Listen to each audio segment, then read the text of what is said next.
problem every human being faces: stress, strain. Why? Why are you making it universal?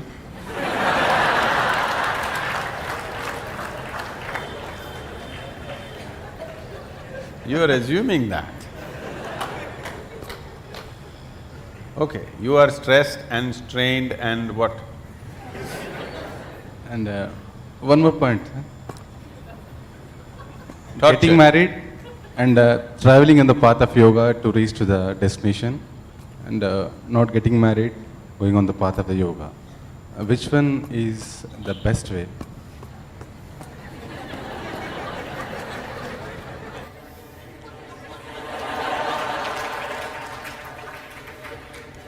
So he has named his wife and children as stress, strain, torture.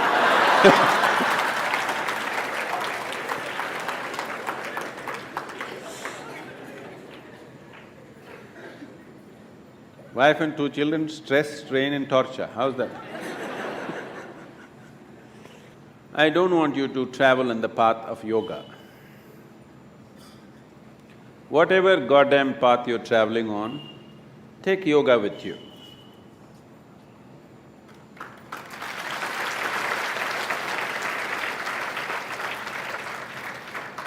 It will make the path easy and beautiful. Whether you go north or south, if it is dark, you take a torch, isn't it? Only northward people take torch, southern people take darkness with you. Is there such a thing? No. So, you getting married is because of your needs. You were not born with your wife, were you? You were born like this, a complete human being. Because you have certain needs, physical, psychological, emotional, maybe financial, social, that also is there, right? So, various needs.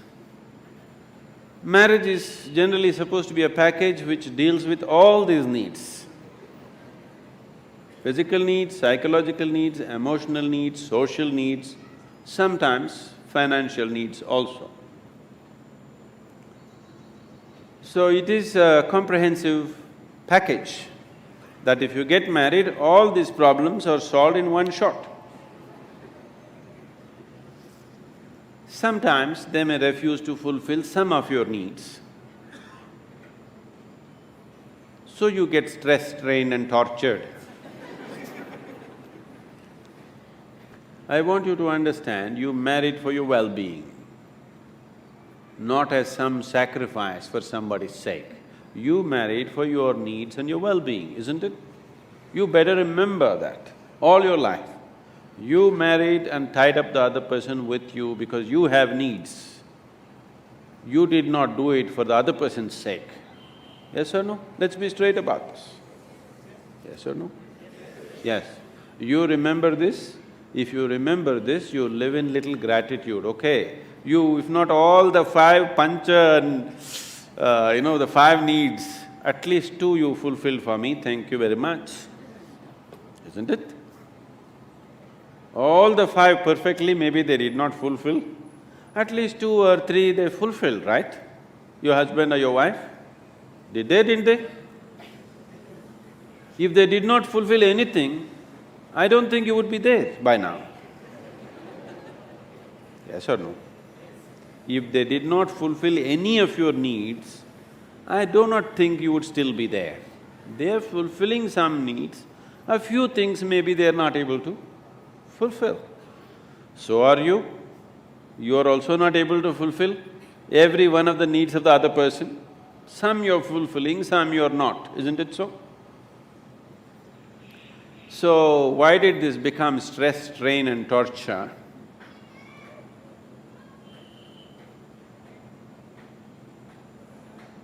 Whichever way you have made it, till now, it doesn't matter.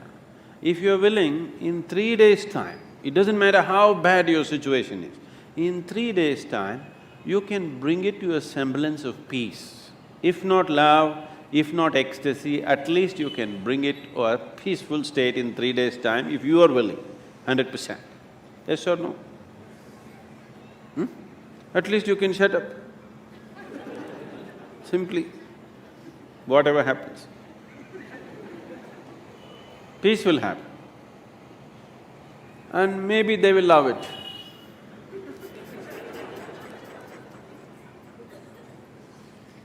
So, don't walk the path of yoga, whatever the path, you must carry yoga with you.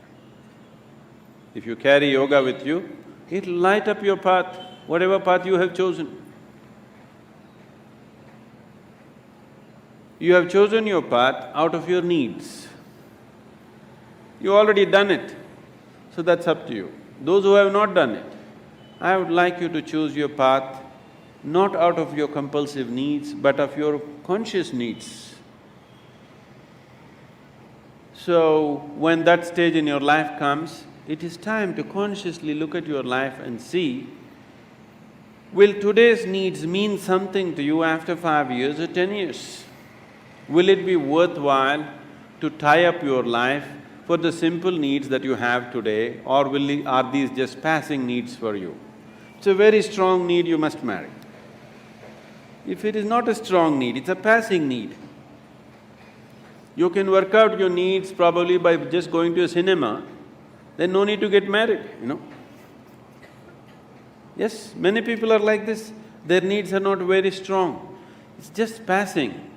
But social structure tells them you have to. Not necessary. It must be a conscious choice. Whichever way you go, it must be your conscious choice, not compulsive choices. Because if you choose compulsively, you will always take it out on the people around you. Because you feel like a slave and you don't like it, so you take it out on them and they will take it out on you. So, it is not about what you're doing, it is about how you do it. What you're doing is according to our requirements, but how you do it will determine the nature of your life. Is it an advantage to walk single rather than walk with people? Yes, if you want to walk rapidly. In Africa there is a saying, they say, if you want to walk quick, walk alone. If you want to walk long, walk in company. If you're making a long distance journey, it's better to have company. If you are walking a short distance and very quick you want to walk, it's best to go alone, isn't it? Gautama said another thing. When somebody asked him the same question, he said, "It is better to walk alone than to walk with a fool."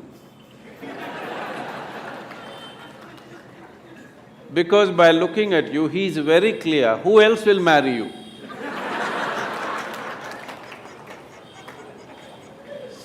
So that is Gautama's way of working. So he said, he's always discouraging people to take company. He said, this life is a brief walk, why do you need company? When you leave this body, it's a long place, there I will be there. This is the offer. But you think life is long. So maybe you need company. If you need company, you take it. But how you conduct this company is very important. If you want to conduct this sensibly, one of the most important things that you need to do, particularly with your children, you must do this, is your psychological and your emotional framework should be around the basic fact of life. The basic fact of life is that you're mortal. Your psychological and emotional structure should be formed around your mortality. This is most important. If you're constantly aware that this is a brief life, any moment you'll fall dead actually. then you would organize your life and conduct your life in a certain way. When you know time is ticking away, any moment you will be knocked down, you have no time to get angry with somebody, isn't it? You have no time to fight with somebody here. You have no time to sit there depressed for a long period of time because tick, tick, tick, tick, it's going away. Because your psychological structure is organized around your immortality, because of that, you have lot of time to fight, to be depressed, to be frustrated, to fret, to fume. You have lot of time. So it's very, very important that everybody organizes their psychological and emotional structure around the mortal nature of our existence. After all, you are just a baton carrier between the last generation and the next generation, isn't it? Yes? For a brief time it's in your hands, this world. Afterwards, somebody else is going to take it. You will see taking the baton from the previous generation happens in most ugly ways. Handing over the baton to the next generation happens in horrible ways, simply because people's mind is structured around their belief of immortality. They don't see they're mortal. If you're constantly aware that you're mortal, sense will naturally dawn upon you. You will have no time for foolishness. Suppose you're aware that tomorrow you're going to die, would you spend today fighting with somebody? Because your time is ticking, isn't it? And your time is ticking even now. Not after a doctor diagnoses you with some horrible disease. Even now it's ticking, isn't it so? If you want to explore the possibility of what this is, the immensity of what this is, then the time is ticking too rapidly.